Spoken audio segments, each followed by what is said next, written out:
Welcome to Bookish Moments with Ink and Ivy, where we talk about all things book and publishing related. I'm Megan, and I'm Rachel.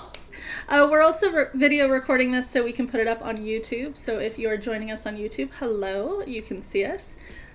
I think we should probably start with talking about the not-so-subtle elephant in the room, the TikTok ban. Yeah, that's happening today, so... Yeah.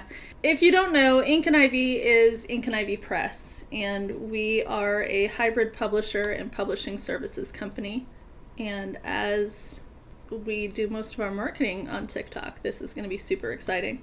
I don't know exactly where everybody's going, and I think that's the big question that everybody has is, where do we go from here? Like, do we go back to Instagram? There's a big push not to use Meta products because of the mark. So I don't know. Instagram is just so difficult to use. Their algorithm is not friendly at all. I have a group of author friends that I talk to, and no one can get any traction whatsoever on Instagram. So we're all trying to find different places to go. Which is kind of crazy because you just hear about all of these big Bookstagram accounts. I'm like, how did you tell me the magic sauce? Like, I have no idea. What did you do? Because hashtags don't work. I don't know, like, promotions don't work. Even paid promotions don't work. I know Ink and Ivy as a company, we've done some paid promotions. Yeah. And that is not helpful to your following. Like, it's not super helpful. Not at all. So, we will be uploading some posts to YouTube Shorts to see how that goes. I know the new app coming out at the end of the month, Tome, is interesting. I believe, Megan, you and I are both beta users for that right now. So it's interesting trying to see how it's going to be set up and how people are going to find each other. What else is there? Neptune is coming out. Yeah, I kind of feel... Well, isn't Tome only geared towards fantasy users, or is that not true? I think so. From what I've seen, it's a lot of fantasy, so I think maybe it's just that genre. I don't know if they're trying to expand, or if they're just starting with that right now. And if you guys haven't ever heard of Tome, think about, like, Instagram with Reels mixed together. With Goodreads. With Goodreads, kind of all mashed in together. You can give ratings, you can have different collections. So if you're reviewing a certain series, you can create a collection for it. If you're doing, book reviews, you can have a collection for that. It's really interesting how they have it set up. I've really enjoyed the beta so far. I think it will be successful for former Book Talk people, but I don't think it answers everybody's needs. Like I said, I think it's fairly fantasy-based, which is a huge community. However, there were many other communities on TikTok. I had just stumbled into the historical fiction, my lovely historical fiction people. Yes. I found them like 3 days ago, and now the app's ending. But where are they gonna go? Yeah. And I think that everybody is just really spread out right now. I really don't feel that anybody has a real hold on, like, a real clear idea of where they're going. Yeah. It's like everybody's just scattering towards the winds. And I feel like that's going to impact a few different groups, right? So you have, like, your bookfluencer people. Is that even a word? I bet it's a word. Yeah, now. Bookfluencers. I bet it's a thing. I don't know. Yeah, you're way younger than me. You would know. I don't know. I'm just saying it is now. We just said yes. And then there's, the reader who's trying to find book recommendations, right? Mm-hmm. And then there's the author. And I think you are all three of those. I am. So it's really interesting to kind of get your perspective on where people are going, because I feel like the readers are going to go where the bookfluencers go. Yes. The authors need to know where the readers are going, because those are their people. Those are their bread and butter. Mm-hmm. where they market is the bookfluencers, so they kind of need to go wherever they're going. But everybody's so spread out right now that there's not a central location. People were saying Red Note, that's not a long-term solution. Everybody knows that. Yeah. Neptune, I feel, has potential. However, they're only doing the iOS beta right now, and they're not launching. They haven't even entered the beta. I think they're entering the beta at the end of the month. I don't know that that is a right-away solution kind of thing. People may find themselves going there. Clapper's definitely out. Never go there. No, I've been seeing that, and then crap. I saw comments immediately. I'm like, I'm not even going to try going there. I don't feel like that's a solution. Blue Sky, they're talking about adding, video feeds. If they do, that would be interesting. I personally have never been a Twitter or a Blue Sky person, just because their algorithm is much it's shorter, so you have to be posting 10 to 20 times a day in order to get it out there for people to see it, because otherwise it just goes down the list and it disappears. And for people who have full-time jobs and are writing, and so they're head down in their book for hours in a day, you don't have that time to go and post on Blue Sky or Twitter or whatever it is, X now. No one's going to X, but Blue Sky, you can't. You just don't have the time to do that. Yeah. So it feels like there aren't really good options. I mean, there's YouTube Shorts, which there is a community over there. If you search the hashtag BookTube and BookTalk, you can find long-form videos over there as well as shorts, and I feel like they're starting to become a community. The algorithm and the search functions over there, they suck. For lack of a better, they're horrible. And it's really cumbersome to try and make videos and make content. They don't have great sound choices if you're trying to just do cool sounds or whatever. They don't have anything like that. So that's a pain. I feel like we're just pissing on every other app out there. This is horrible. By the way, we're both drinking right now because we're pour one out for our homies on TikTok because I'm so sad. You have wine and I have an espresso martini, which I poured my creamer into, so it looks a little weird for people on YouTube. But it tastes good. It's delicious. I mean, really, there isn't any place that other people are going. What we're doing as a company is just sort of, we're claiming our username and kind of establishing ourselves on all of the places, right? And I kind of feel like authors need to be thinking about doing this as well. If you're an author and you're listening, as an author. Just, you don't want to make any financial marketing decisions right now. But what you can do is just kind of keep your eyes open, and if you hear of somebody going to Blue Sky, create a Blue Sky account with your author name. Yes. Can't hurt you. It's free, right? Yep. Create a YouTube account with your author name. Create Instagram if you don't have it. You should have Instagram. Here's the thing. Forever. People are mad at Mark Zuckerberg. I get it. I am too. He lobbied against TikTok. Everybody's mad.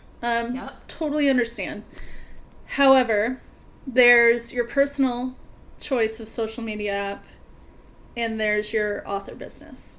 Because being an author, whether you like it or not, if you want to sell books, that's a business. Yep. And you need to go where your people are.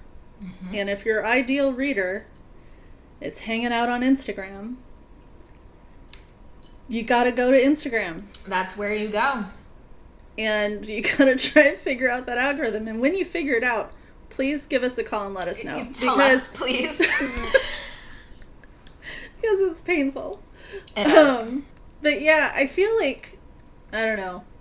I feel like there's a lack of options right now. And I feel like everybody's just sort of fumbling around in the dark. And so right now, instead of crashing out like I have been for the past week, you should have seen me on my personal page. The world is ending.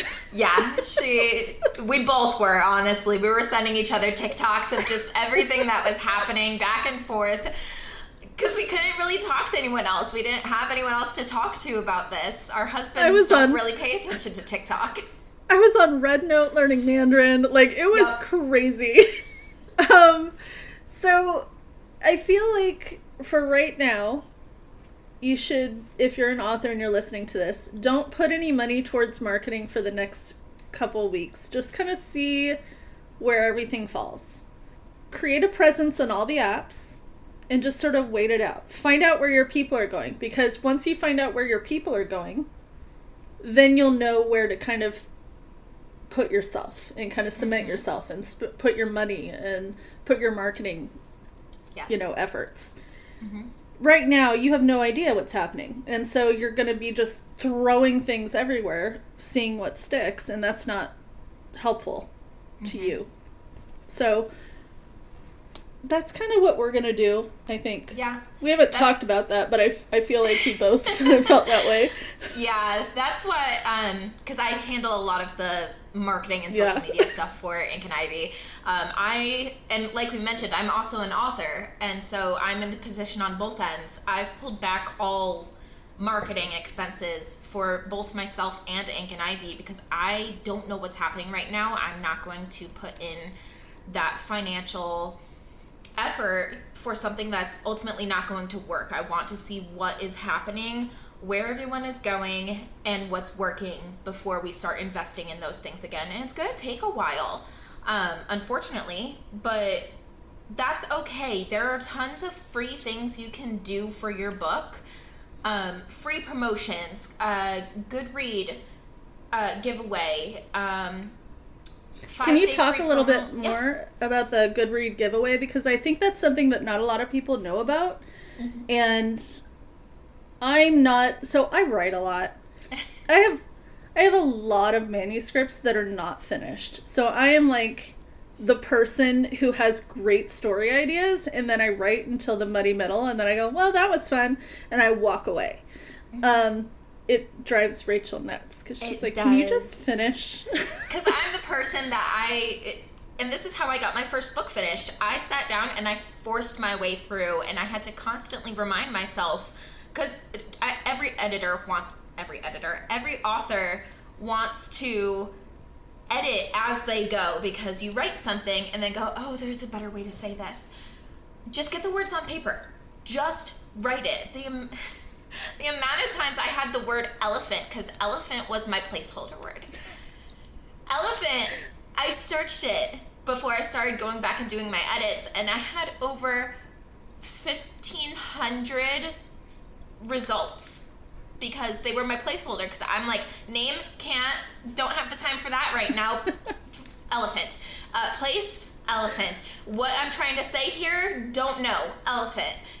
Just get the words on paper. And then when you finish and you go, the end, or whatever you're ending it with for if you're writing a series, you could take a breath and go, I finished. Is it finished? No, not even close. There's a lot of stuff you need to do now.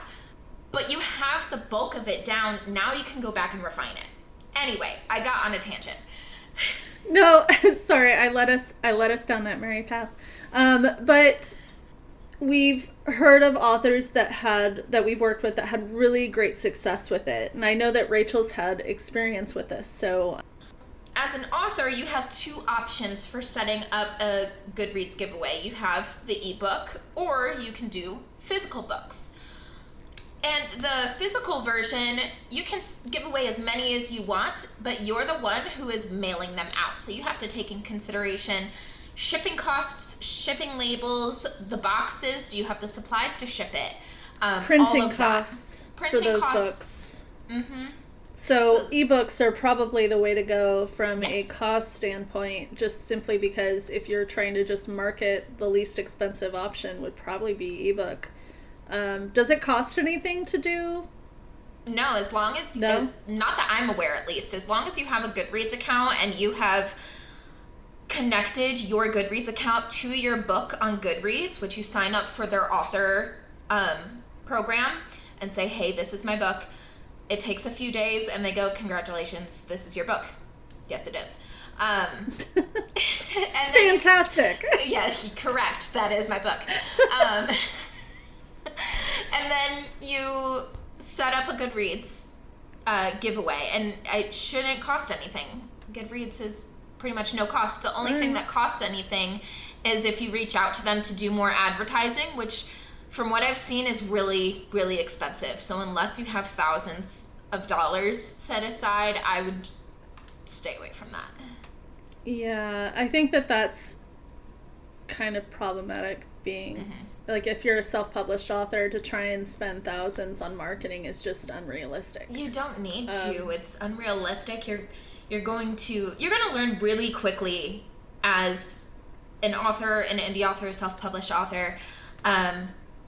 You don't need to do all of the things. And if you're like me, you're going to go, no, I need to do all of the things. And then after your first book go, they were right. Well, here's the thing, is that if you want to do all the things, wonderful. You can. Yeah, you can totally do all the things. You don't need to. And if you don't have the financial resources, you've written this book, you've paid money to get it edited, which I'm just you need to invest in do. yourself. That's the one thing that you need to invest in is editing and covers. Yeah, we'll get to that in a second. But yes. So you've already invested all your money in editing and cover art and all of that stuff. Formatting. You have to think about, formatting's important too. So we'll get to all that in a little bit. But the thing that you want to make sure that you're doing is not overextending yourself to a point where you're just paying to be an author. Yes. Like, that's great. But if you start yourself on this path of like paying all of this money for marketing and you just beating your head up against a wall and it's not making a huge difference. I mean, if it's bringing in a ton of sales and you've tried something and it's working, stay with it. Yeah. But as a self-published author, you don't want to be putting so much money towards the marketing part of it when there are so many free options for you to do. Yes. Now, if you want to, we're here for you. We can do it for you. We can help. We have so many resources we can help with. But if you don't want to and you just don't have the funds to do that, seriously, you can do it on your own. Now, right now it's a little complicated because of this TikTok situation, because everybody's kind of like scattered. But if you just wait a few weeks, and here's the thing is when you're trying to sell your book, you feel like you don't have any time. You feel like time has slipped away, that you are losing the availability to sell your book, that you're losing this amazing opportunity to do this because your book's coming out. Say your book's coming out, I don't know, February 25th. It is called Lady Nightmare. Shameless plug. But say you're doing that. Say that is when it's happening. And you lose your biggest marketing tool, TikTok, right? I cried a little bit. It's fine. It's a little hard to handle, right? Yeah. But the thing is, a launch is just a launch. Yes, it's just an introduction. Out there. It's not the entire relationship. Mm-hmm. So you're basically, all you're doing is you're introducing your book to readers. Yes. Now, you may not reach all of the readers that you want to within that time period. That's fine. You have forever. Yes. Your book is forever. You have forever to have people read your book. So 3 weeks trying to find... Sorry, I didn't mean to cut you off. No, you're 3 weeks. 3 weeks. I'm on a roll. 3 weeks of waiting to find out where people are going is not going to make a big difference. Mm-hmm. So all this to say, just take a deep breath. Yes. Watch where your ideal reader's headed. You know who your ideal reader is. You've been following them on TikTok. You've been marketing to them on TikTok. You've been talking to them. You've been putting yourself in front of them. They are your followers. They are the people who are looking for you. Yes. Where are they going? And then follow them. I like to use the example of Sarah J. Maas. She started writing Throne of Glass, her first series, in 2011, I believe it was.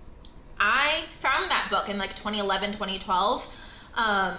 And I read it, and then she disappeared from my brain until probably 2018 when she had more books out.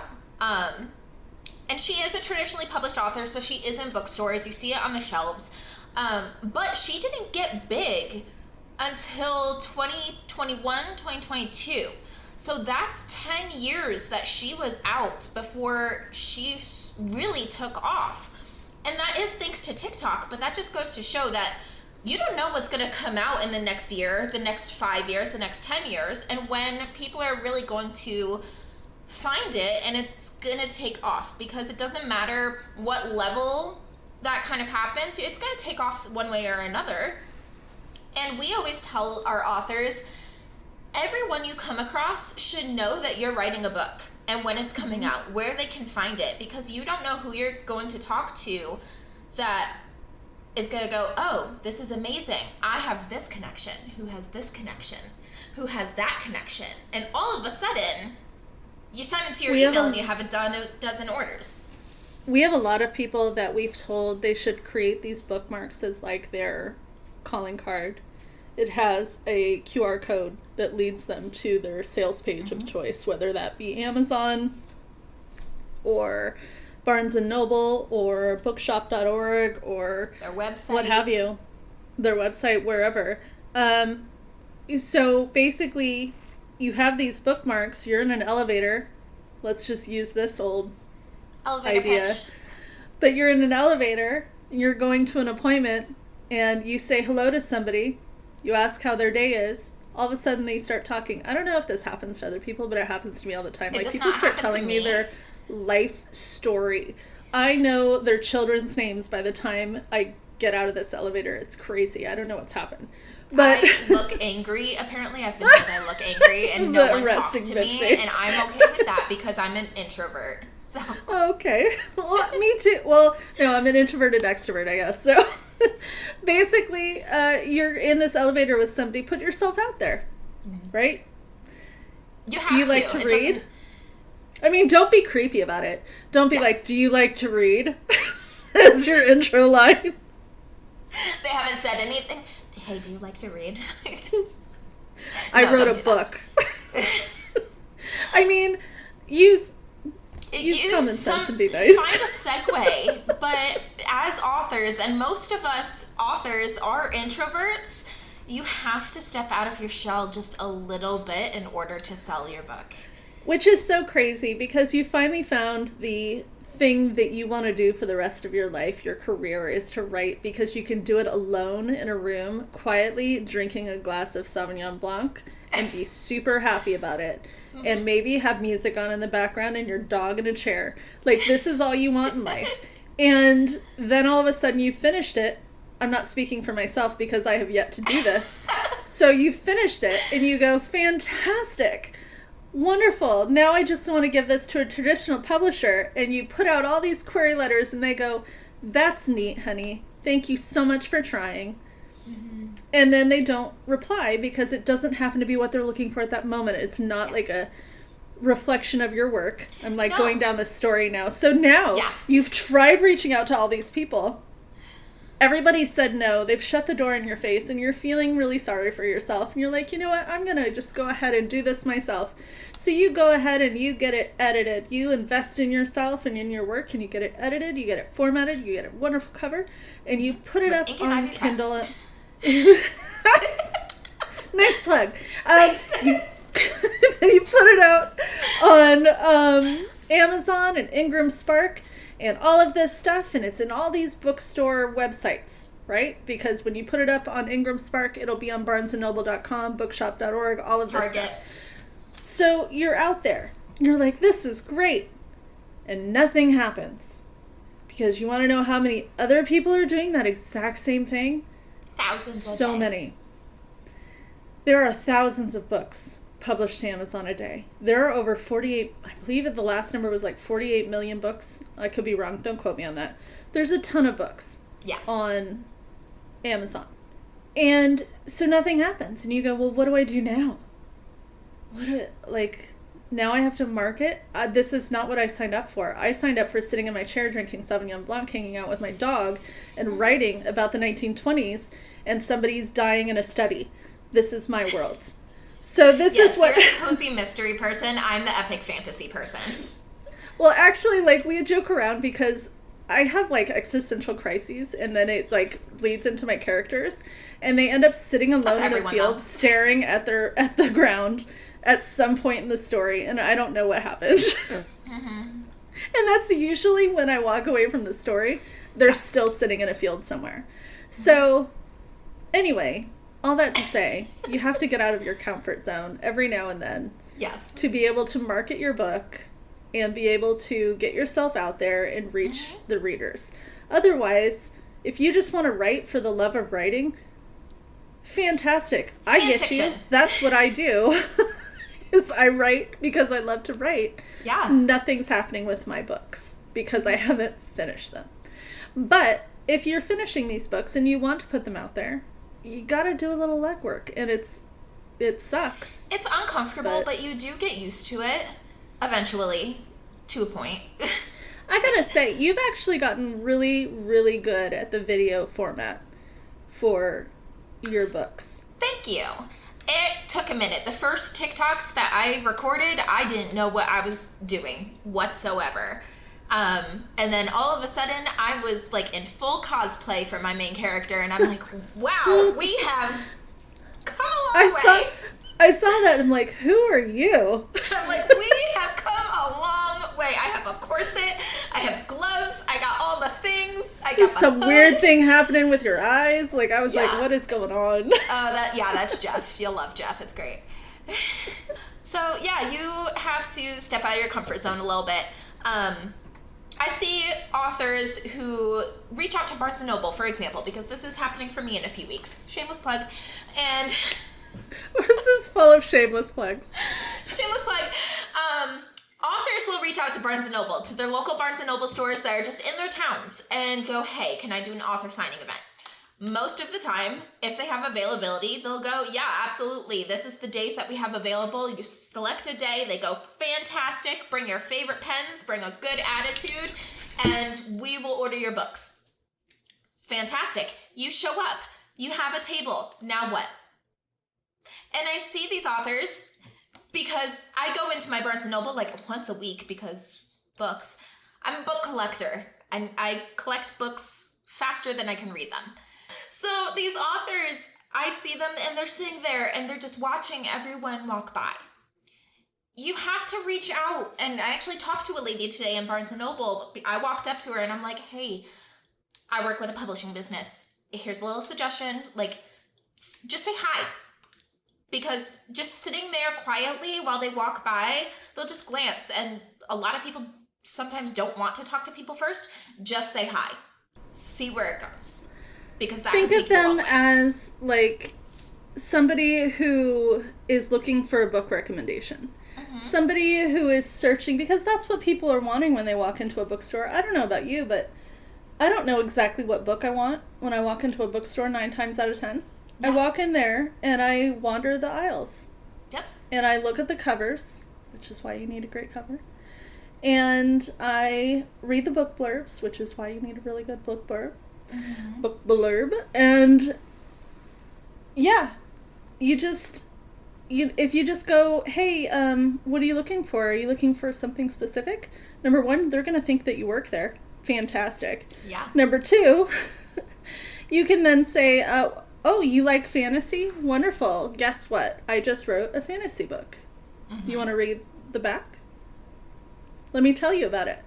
Yes. Here's my little elevator speech. Yes. Keep the pitch short. I know I personally can ramble because it's like when someone asks your favorite music and all of a sudden everything leaves your brain and you're like, what is music? And I'll start rambling and I'll go, well, she started back here and then she went here and that's why you need to know this. And no, keep it short. Memorize 2 sentences max and make it catchy. Practice it with your significant other or your friends, your boss, your business partner. Significant other's a good choice because I have found, at least with my husband, he is very honest. Same. Supportive, yet honest about ideas and names and all the things. Our husbands also both have ADHD, and so they need something short and quick. Once the phone gets picked up, it's like, I've lost him. Yep. He's gone. Short and quick. Keep it to the point. Exactly.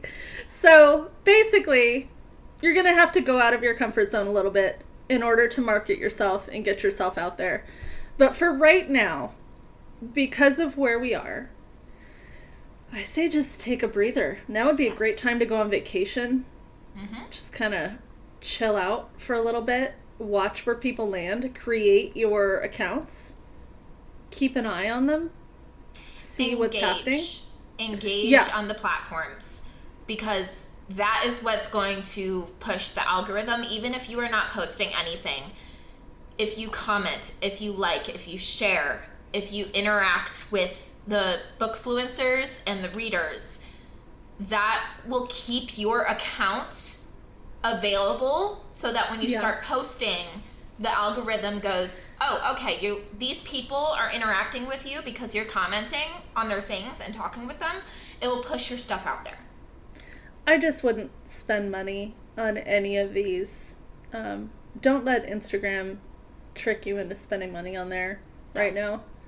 It's not going to make a difference. It's not going to help you. It's not going to do anything for you. You don't want purchased followers, which you didn't say, I want to purchase followers. You just said, I'd like this push to more people, but then you get a bunch of followers that are not book people. Yeah. That's kind of what happens.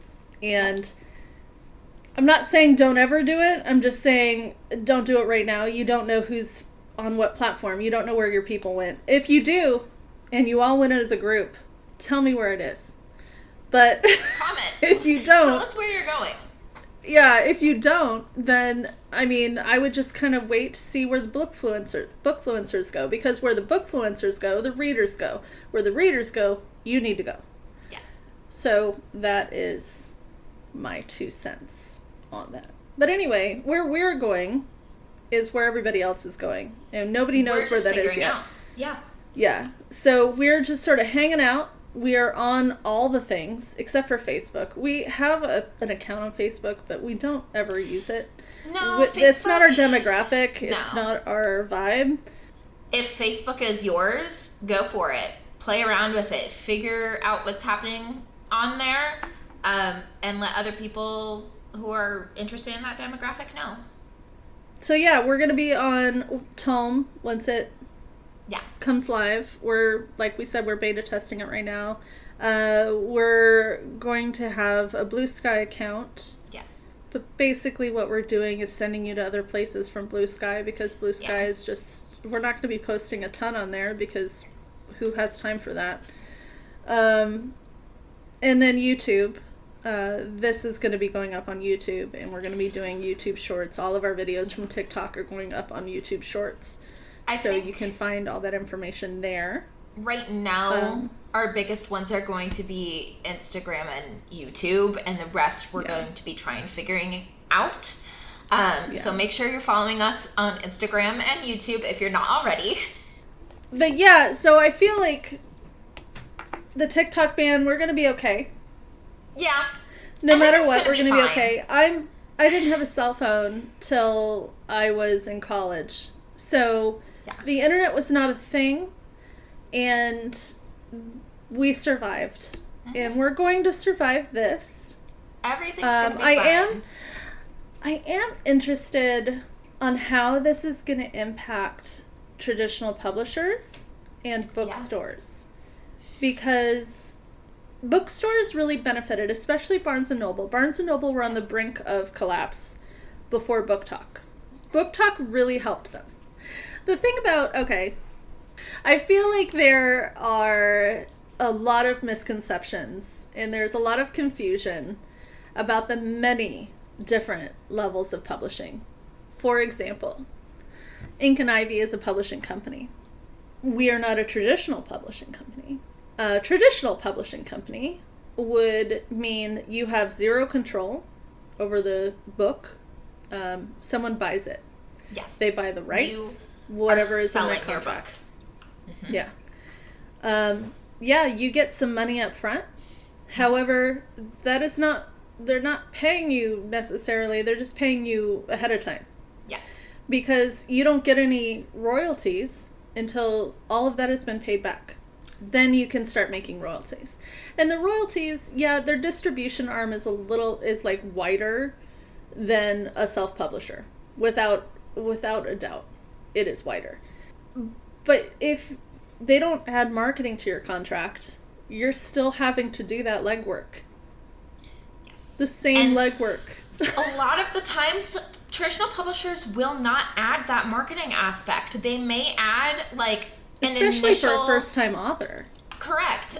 They may add like an initial press release or like an Instagram post, but they won't. Not until you have proven that you can get an audience following and it's worth it to them to invest that.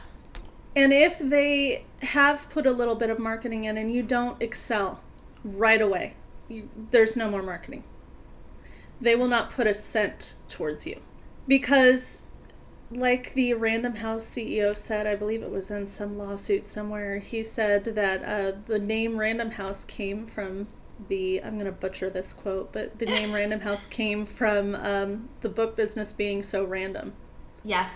You never knew what was going to be a wonderful hit. Like, you had no idea. And it was random, so they called it Random House. No one expected Harry Potter to blow up.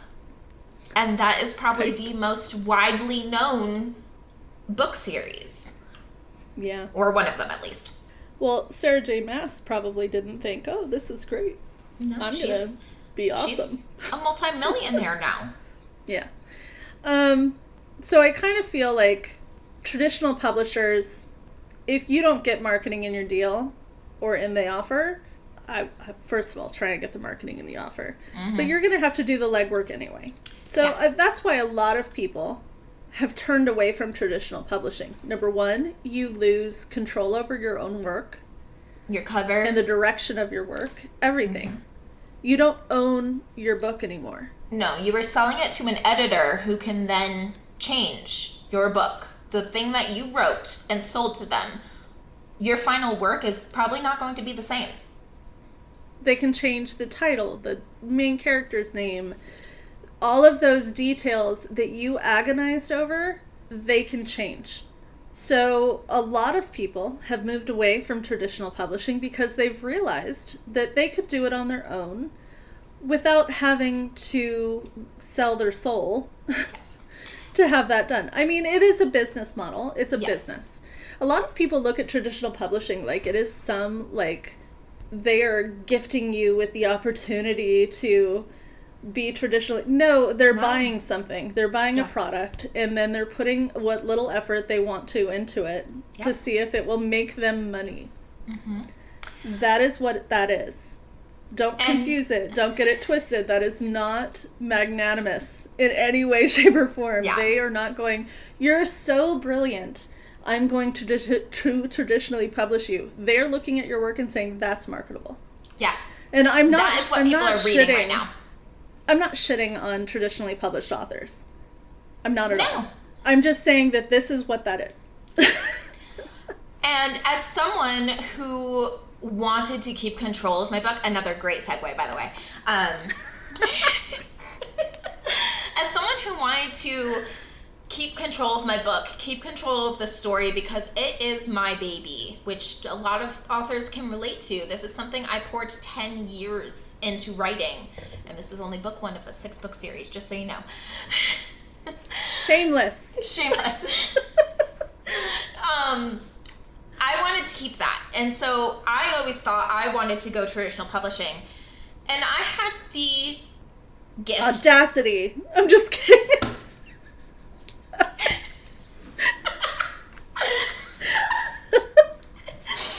Continue, please. I had the gift and gift is not the right word, but I got into the publishing industry 2-3 years ago, and I was able to learn the language of publishing and learn the behind the scenes things, and I went, you had such a great boss. I had an Your boss amazing was amazing. amazing boss who helped me out greatly. I realized I can do this, and honestly, self-publishing isn't that hard. A few Google searches and you can figure it out. Watch YouTube. It's not that hard. However, there are aspects once you get into the nitty-gritty or needing to edit, because like we said, invest in editing. Just do it. Cover design. I don't know I'm not a graphic designer. Well, I wasn't. I am now. But at the time, things you pick up along the way. The things you pick up along the way. At the time, I wasn't a graphic designer. I didn't know how to make a cover. I wasn't an editor. I didn't know how to edit. I wasn't a formatter. I didn't know how to format. I needed help doing those things. But I realized, okay, I have some resources. Okay, I know, like, Amazon. I want to put it up there. Okay, sign up for Amazon KDP. Great. Okay, it's pretty self-explanatory to upload it.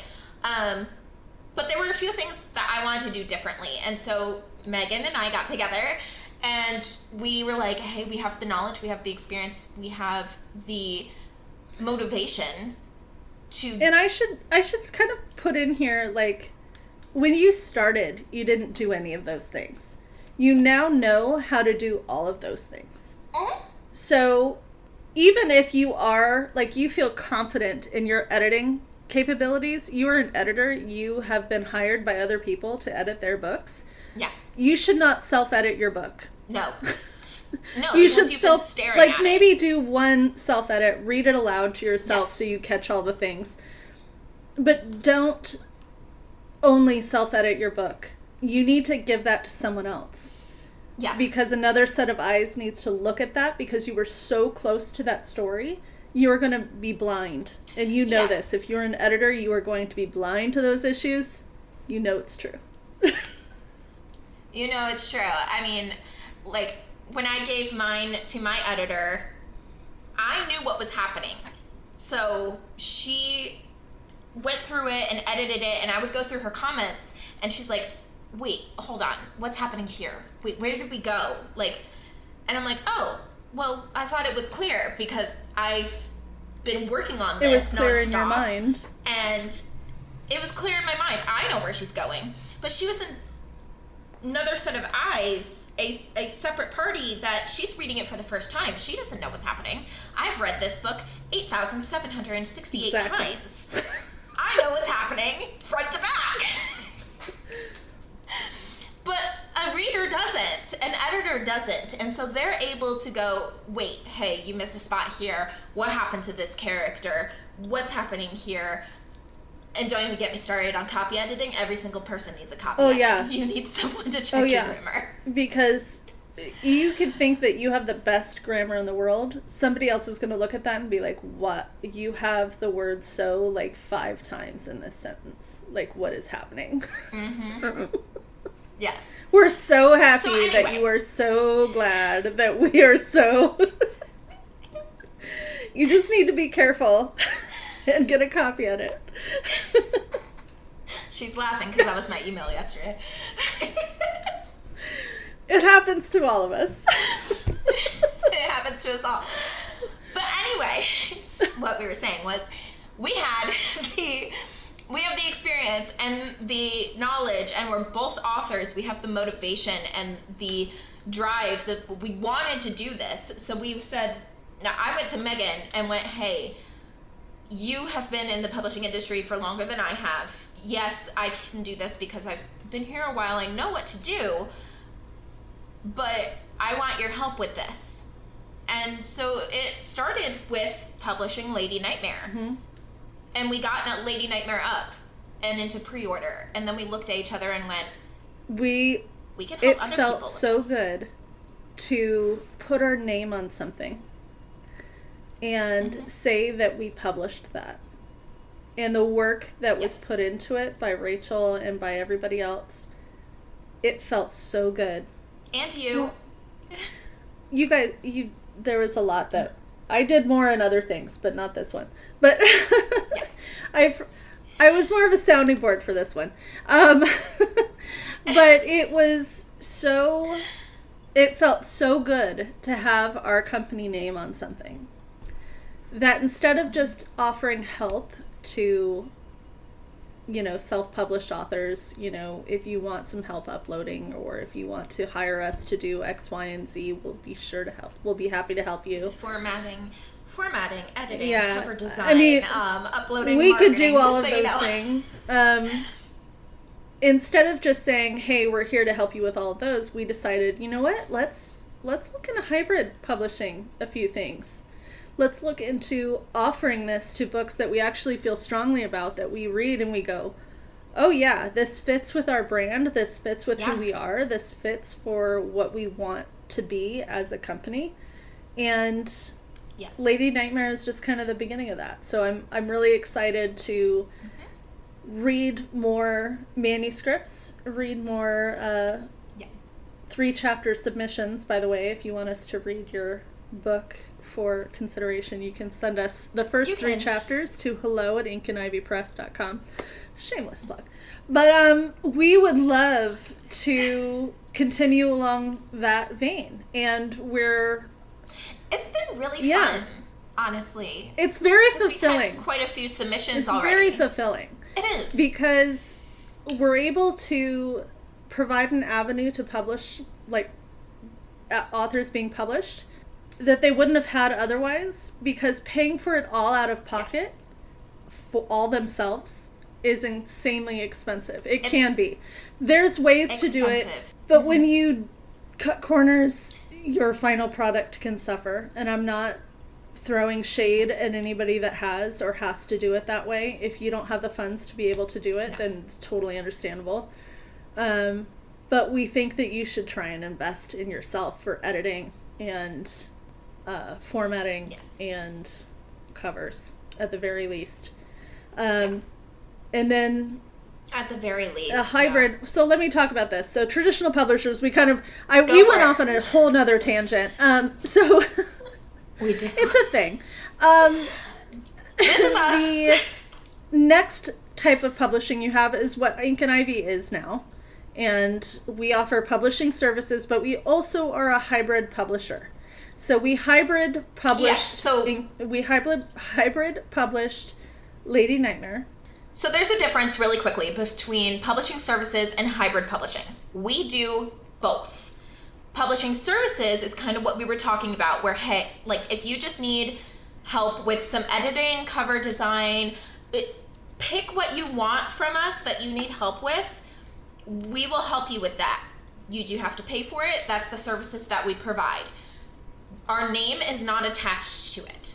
And she'll get into this, Megan will get into this a little bit further. But hybrid publishing is different. Hybrid publishing is where the author puts up money towards it, and the hybrid publisher also puts money up towards it and invests in it. There's a difference between the two. We do both. Continue. Okay, so when you are doing publishing services with us, you have a contract. Basically, it's saying that we're contracted to provide X service. It is just like going to readsy.com or wherever and finding an editor. We have a lot of connections in the publishing world with editors of different genres. That is actually very important to pick an editor who excels in your specific genre, especially if you are a fantasy or science fiction author. It gets messy if a romantic, like a romance editor, is editing a science fiction book. It's very different. There's world building in one, and it gets very uncomfortable for all parties involved when that goes sideways.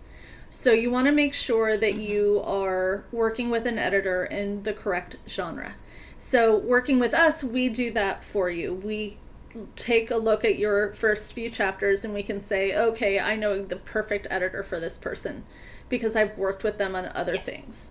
Or, this is a fantasy book and this editor would be fantastic for this book. Romance, we have an editor for that. So, shout out Heather Price. So we have these different editors that we have lined up. So if you're going through the publishing services route, you still own all rights to your book.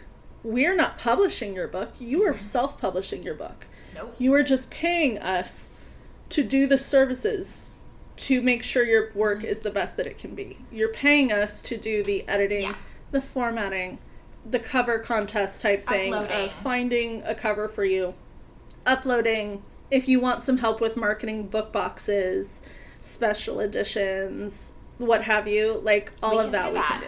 So that's the publishing services side. There are those companies out there, and there are other companies that do the exact same thing we do.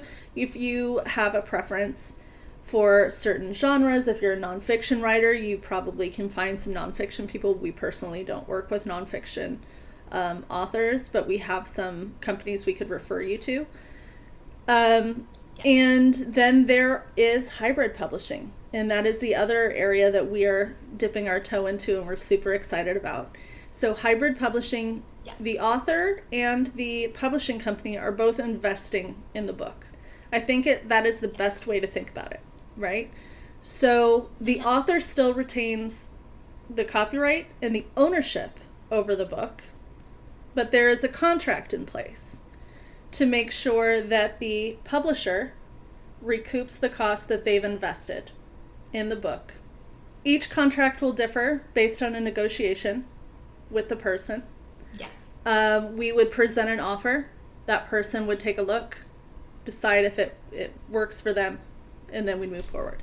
But essentially, it would be a 50-50 split for the costs of editing, formatting, marketing, cover contests, that type of thing.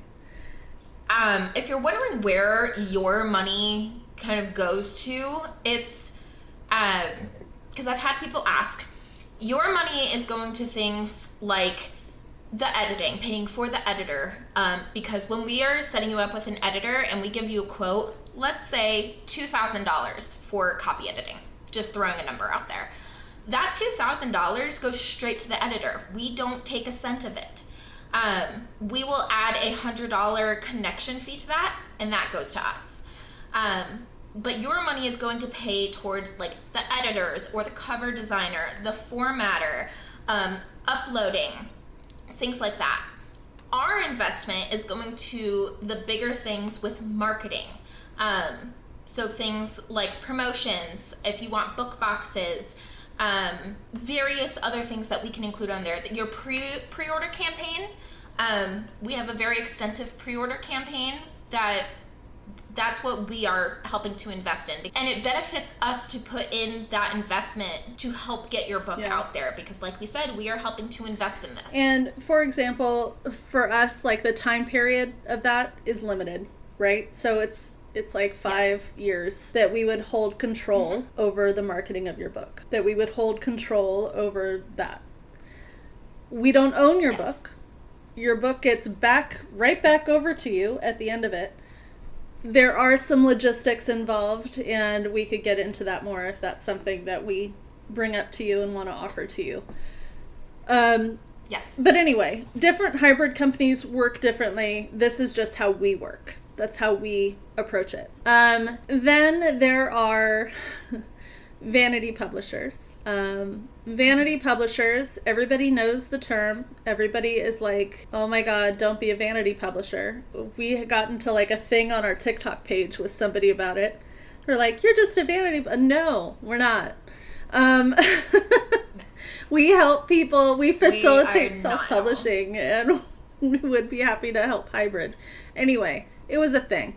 But I'm not bitter. I'm not holding a grudge at all. So... And we were not rude about it or anything. We totally get it. Like, it's a thing, and it's very confusing because people will see different, like books get out there, and they're like, oh, you weren't traditionally published, therefore you were a vanity publisher. There's an in-between, and that's that hybrid space. Yes. So vanity publishers, they do not vet the books. Somebody could come with the worst AI written book, hand it to a vanity publisher. That vanity publisher... Which still has a ChatGPT prompt in there. What? That literally... What? Oh my god. Wait, hold on. Continue your thought, and then we'll go off on like little bits of a tangent. So a vanity publisher will sit there and say, okay, thank you so much for this money, this $20,000 that you have just handed me. I will then not put a cent of it towards editing. I will not worry about how this looks. I won't even look at it too much. Maybe I'll look at the file and just format it so it kind of looks like a book. Let's create a random cover. Oh, you have some art you want to use? Perfect. Let's just throw that on the cover. Like, it doesn't need to go through a marketing review or, like, actually look, and let's just put it out there. And you all know these companies. There are 2 really big companies out there that do this, and you can find them. And quick Google search. We will not name names, but you could do a quick Google search and find there's 2 main companies that do this, and you can find them. And if you look at the books, like the covers of the books, you can tell.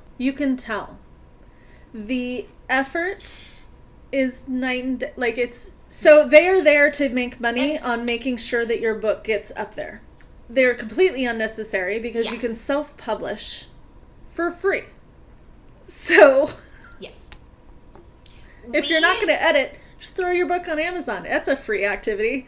So you could. It is. We're both authors, like we mentioned. We would never want to help or upload or do anything with someone else's work that we are not personally proud of. No, if somebody came to us and they said, no, I don't want to invest in editing, and we say, have you had this professionally edited? And they said no, then we would say, okay, thank you. Politely. You're so much better at that than I am. But basically, it's hilarious.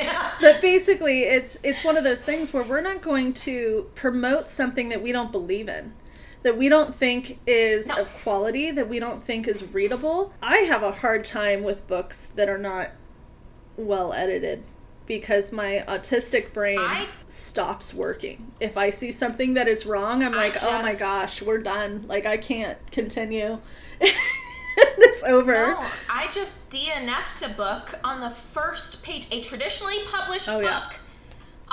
I'm not going to name names. I'm not going to name the book. I DNF'd a traditionally published book on the first page because I could tell that it wasn't edited. There was no effort put into it. It was not something I would ever want my name on as the author, as the publisher. I couldn't handle it. I would never do that to an author because I wouldn't want it done to myself. Can we talk about the ChatGPT prompt? Seriously? Yeah, let's go. Oh my god. When I saw that, I was like... If you guys haven't seen, there was an author who recently, and when I say recently, I mean like yesterday, went viral on Book Talk. For all the wrong reasons. For all the wrong reasons. Because someone purchased her book, I think it was Amazon or KDP Unlimited or something. They were reading through it, and they found a ChatGPT prompt that was left in the book. It was something like, absolutely, here is how you can make this sound this way to match the characters, blah, blah, blah, blah, blah. Very much like, you can't mistake that for anything else but a ChatGPT prompt. Oh, no. And they looked and found that this author has published 110 works since 2018. That's not possible. No, that's not possible unless you are using AI to write it and blasting them out with no effort, no work to it, no care in the world. That is not so possible. Disrespectful to, like, authors and writers. Oh, and here's a nice quick segue, really quickly. For people who have not looked into the publishing timelines, it can take anywhere between 1 to 2 years to publish a book. If you are looking to publish your book within 6 months or less, I'm so sorry. You can do that yourself, but if you're looking for help with that, to edit it, and here's the thing, like those that, timelines, 1 to 2 years. It's all made up. Like, why are you pressuring yourself for that timeline? Why? Like, is there a big payday happening in 6 months that you, or are you saying like, oh, this is the only, time that this is going to happen is in this spring? Why not next spring? Like, what's wrong with next spring? It has to be 2025. And I get it. Like, but for my brain, I'm like, you guys, would you rather have something that is of good quality and like good, or do you want to rush it and make mistakes and like have something that's like out there that has like errors and mistakes and like, okay, can I? And everyone is excited. I'm gonna go off on this one. I'm so sorry. What's that book? Iron Flame? Is that the one? Holy crap! Yeah. What is their publisher's name? Fire something? Red Tower. What the hell, Red Tower? Okay, so I've worked in publishing for a while now, and I gotta tell you, that was my time. I was so excited when that was happening on TikTok. I was like, oh my god, I know where everybody went wrong in this scenario. So there were so many errors. So if you haven't seen that, last year, and this is no shade to like the publisher or anything, because we get it. We will explain what we think happened, because this is literally our job. Iron Flame was released last year, I believe, like January, February time, and when it released, there were pre-orders that went out. First of all, books went out too early into stores, which they're doing again for Onyx Storm, which is the next book in the series. We'll talk about that in a minute, too. We'll get there. But people were receiving their books that had print mistakes in there. And here's what I mean by print mistakes. There were books that were printed with Iron Flame upside down on the spine. There were books printed with Fourth Wing, the first book title, printed on the spine instead of Iron Flame. There were books printed with pages upside down. There were books that had the beginning of the book spliced into the back. There were books that had words cut off. There was a lot going on. It was a hot right mess. away, I'm like, okay, so somebody had pressure time-wise. There was a lot of pressure somewhere in that chain. And there was a lot of pressure. Because this is why we say you need to take your time with publishing, because this was pressured to be put. Oh no, it released in November because it was November of 2023. They were trying to get that Christmas rush. They were trying to get that Christmas. That's what the rush was. Okay, so they were trying to reach that sweet spot. So here's the thing. Fourth Wing came out in June, and Iron Flame came out in November. That's less than 6 months. That's insanity. So here's the thing, is unless she had that written and it was a rapid release schedule where she was getting that edited while the promotions for the first book were happening, there's no way that happened. I'm being honest. Like, there's no way that happened. It had to have been a rapid release type schedule where she had written it before and then it was being edited while the other marketing was happening for the first book, and so on and so forth. Yes. That happens all the time in the publishing industry because readers expect that next book to come out right away, right? So there was a ton of pressure, and now I get, if it was released, now I get why. So they wanted that book out the same year. They wanted it fourth quarter. When you do that, and you have a big buzz about that book, unexpected big buzz. This was unexpected. The way that I know that it's unexpected, the timeline, the new printers that they used, because no way in hell these were their traditional printers that they've used. They've used so many different printers. TikTok blew up so badly, and I say badly, like it's so drastically. They had uploaded the start of a file for a Christmas special edition Fourth Wing. It had no title. Was on Amazon. It had no title. It had no photo. No one knew what it was, but they knew it was from the same publisher. And they went, I don't know what that is, but I'm 98% sure that is a Fourth Wing book, and I'm going to order it. Thousands upon thousands of people pre-ordered it without knowing the title, the photo, didn't know what it was. There was no blurb, nothing. People pre-ordered it unexpectedly. So when that happens, you have to get these printed. Printers can only handle certain amounts. So you have to then acquire new printers. Now, if you've never tried this printer before, say in Italy, you go, I'm going to go ahead, and I've heard great things. Heard great things about this printer. Let's go with them. Wonderful. So they went to all these different printers to fulfill these orders. Because they had to. When you are under a time crunch, you have a deadline that you are not going to meet unless you find other printers. You find printers you have not tested before on your own. You're just going by word of mouth or just random printers just because you have to fulfill these orders. And there's people who are behind the scenes that are being told to do this. And they are probably trying to push back saying, hey, no, this isn't possible. Nobody cares. Just do it. You need to do it. That's what it looks like behind the scenes. So they're being told to just do it. So they go, great, I found a printer. They're in Italy. We're doing it. They're going to print these books. And they're going to get sent to these places. Yep. That's a whole nother topic. But anyway, so they get sent to these places. If something was wrong with for example, the wrong book on the spine, it doesn't match the interior, that's a publisher error. That's the wrong cover file. That's a publisher error. Yep. That publisher because they sent uploaded the wrong cover file. And that happens when you rush. That happens when you are short on time and you are pressuring your admins and your coordinators and your project staff to hurry. And you are getting so much pressure. And it comes from like way up top because they want to make money. They're a business. Yeah. And they are pressuring you. I'm sorry, I'm on my soapbox now. They're pressuring you to do this. I'm letting you go. And so you upload things as fast as you can. You go, oh my gosh, I need to send these files over. You send them over. You may catch your mistake 3 days later, but oh my God, it's already been sent to print. And it's a holiday. And it's a holiday. They don't know that you've sent an email saying, please don't ship that. They ship it. It is now sent to Target or Walmart. Printers, especially with pre-orders, printers print 6 weeks out because they need to it takes a while. It takes a minute to print books. Especially that many.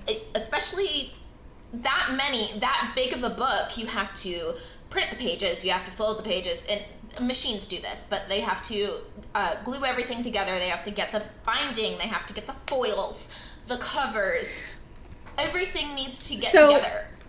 For that error, that specific error, that was the one that I was like, oh, that's a publisher error. I think that was the only one. The rest were printing errors. So the printing errors were it was like upside down. It was the wrong. Oh no, that's a publisher error. Wrong dust jacket. That's a publisher problem. I don't think there were any wrong dust jackets. Okay. I don't Somebody remember may have swapped any, that in the store too. That's happening. I'm but sure there were. Then there was the pages were missing. That's a printing error because they have the file. They just things got mixed up in the way it was being put together. And there were pages missing. They would it would just end on a random page. That's so disappointing. But anyway, I live for situations like that. I still talk about that. Obviously, I get fired up about that. That is like my world. I'm like, please, can we talk about, Iron Flame again? And the books that are coming out in bookstores before the release date, which is extremely disappointing for the author and publisher. But here's the thing. As an author standpoint, I'd be upset they get about sent that. Those books. They order them ahead of time. They're sitting in their inventory. It is that store's decision. Yeah, just sitting back they there. do get dinged for that. But Target, no publisher is going to look at Target and say, "Oh my God, that one store put your books out, so we are no longer sending files to you." They're still gonna do it. They're still going to. It's disappointing for the author because you're hyping it up, and there's with marketing. We'll get into this either today or a different video. I don't know. This is so much longer than we thought. Yeah. You have a certain window of opportunity for your orders to come in a week, Wednesday to Tuesday, to get on the New York Times and the USA Today bestseller list. So having that come out and be on sale with Target, because Target has to put that in their POS system as on sale for people to purchase that before that date. That doesn't then meet that deadline, and it's not tracked into that deadline. Those lists, they only look at what is being sold from the Wednesday to the Tuesday of the week beforehand, and those lists come out on the following Wednesday. If anything is purchased before that, like purchased, not pre-orders, purchased, that does not count.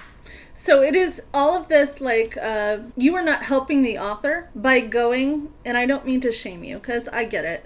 I would do the same thing, to be honest. If this was a book 100%. that I was super excited about, I would be there and, like, I'm going to just check and see if it's here, and then maybe try it. First of all, don't swap the dust jackets. You're screwing with somebody's inventory. That is messed up. Because then some little sales associate's going to get in trouble. Don't do that. Yeah. And someone's going to be disappointed when they buy a different book. Don't do that. That's really not nice. That's not nice. So, secondly, just don't buy the copies that are out there that are too early. Because you're not helping the author, and you're kind of rewarding the store for breaking the rules. And these are publishing industry rules. Bookstores buy books early. They are traditionally available a week to 2 weeks before the launch date, before the publication date, for the bookstores to order and stock. Does not mean that they put them on the floor. None of them should be put on the floor. And if they're put on the floor, there are repercussions from the publishing company, traditionally, where they can impose like a fine or like a fee or something to them. It's just not, it's not cool. Just wait. It's only a few days. Like, don't screw it up for everybody else or the author. Because that author's put a lot of time and effort into that, and it means a lot to get on those lists. Anyway, this is a soapbox. We could go on a soapbox about that. Because I have other thoughts as well about, like, kind of stealing from the author. We should talk about that on a different podcast. Maybe our next podcast. That's going to be a different... Yeah, because we could go... There are a lot of things that have been popping up recently about... that people don't even realize they're stealing from the author. So we'll have, like, a separate video about that we'll talk about. Yeah. Anyway, if you guys have, like, things that you want us to talk about, send us... Yeah, please comment and let us know. Ask us any questions. We're happy to answer them. We, like, geek out about this stuff. Yeah, we do, if so you haven't excited. noticed. But yeah, it's just kind of like wine and espresso martini time. Yeah, and I'm so sad that TikTok's going away. And maybe, I mean, who the hell knows? I feel like we have been on this roller coaster for far too long. It's been a crazy 2 weeks. It's been a hot mess the last 2 weeks. I feel like we shouldn't be on this roller coaster anymore. Like, I just want off. But if we don't see you on TikTok, I hope that you will follow us on YouTube. Oh, we should probably say all the cool things that we're doing this year. We're doing, like, a ton of them. Oh, yeah. Before we let you go. We're launching the podcast, obviously. Hello. Thank you for listening. Yes. Hi. This is kind of a hot mess at the end here, but that's okay. I've been drinking. It's fine. It's fine. So we're doing our podcast. We also launched our Patreon, which we're adjusting. We're lowering the fee levels and things like that. Please join our Patreon. You can obviously talk to us there. You'll get early viewing of these podcasts. Early release of the podcasts. What else? Book recommendations. Check out our Patreon. There's a free option as well. Yeah. And there's a chat area you can join for free, and you can join the chat area in there. We'd love to hear about your works in progress, what you're working on. We'd love to talk to you, answer your questions. We live for this. Like, publishing is a dream for me. It is where my heart is. So if you have any questions or you want to just chat, publishing chat, you want to expand on our conversation about Iron Flame, I would love to talk about it because I live for that conversation. She does. But no, any comments about what we talked about today, any questions, things that you want us to talk about, comment wherever you are listening to this, but also if you join our Patreon, please join our Patreon. We would love to have that community. We'll have it linked in the description. We're both so bad at sales. We're like, please join everything. Just join. We just want to make this our life. We want to build this community, we are building a community with the authors that we publish, but we just want to build a book community because that's our passion. So comment, tell us what you want us to talk about. What else are we doing this year? Oh, goodness. We're doing more newsletters. We have like a whole list. We're doing more newsletters. Newsletters. Lady Nightmare comes out on February 25th, so that's pretty amazing. So there's a couple. I'm gonna do a shameless plug. Couple different versions. So Barnes & Noble has a unique special chapter, and there is a book signing event on March 9th. Yes, that is going to be in the Goodyear, Arizona Barnes & Noble. I'm local to Phoenix, so if you are in the Phoenix area and want to stop by on March 9th to the Goodyear Barnes & Noble, I will be there with copies of Lady Nightmare, which has the exclusive bonus chapter, and I will be signing. I will also keep you guys updated on our Instagram, Patreon, and our newsletter because I'm going to be reaching out to more locations in the Phoenix area and possibly the San Francisco We're Bay working area. on it. We'll keep you updated. We're working on it. But yes, Barnes & Noble has its own edition. You can pre-order the ebook and the hardcover off of Amazon. You can get the hardcover edition on Amazon, Barnes & Noble, bookshop.org, Great British Bookshop. If you are listening from England and want to order from the Great British Bookshop, you can order it there. We also have special edition book boxes that are still available. So if you'd like to pre-order doing these with a special edition book box, you can do that at inkandivy.com. And it is right on the main page, and you can click there and order there. There's a special edition link, and then also the deluxe book box. So you can order either one. The special edition of the book will include frayed edges, custom illustrated end pages, a special designed foiled cover underneath the dust jacket, and a different bonus chapter than the Barnes & Noble one. So there's two different bonus chapters, Barnes & Noble and the special edition. And that special edition will be signed. There is an author that we are working with right now that will be publishing in the summer. Such a good book. Yes. So I'm not going to tell you guys too much because that's going to be probably either the next video, the next podcast. But I'm super excited to talk to you guys about that. If you are interested in post-apocalyptic vampires, lots of stuff going on. It's going to be really There's great. so much. It's really great. We are doing a lot of stuff with it, so you'll see a lot of posts on social media. We're going to be posting more over the next few weeks as we start ramping up for her launch in the summer.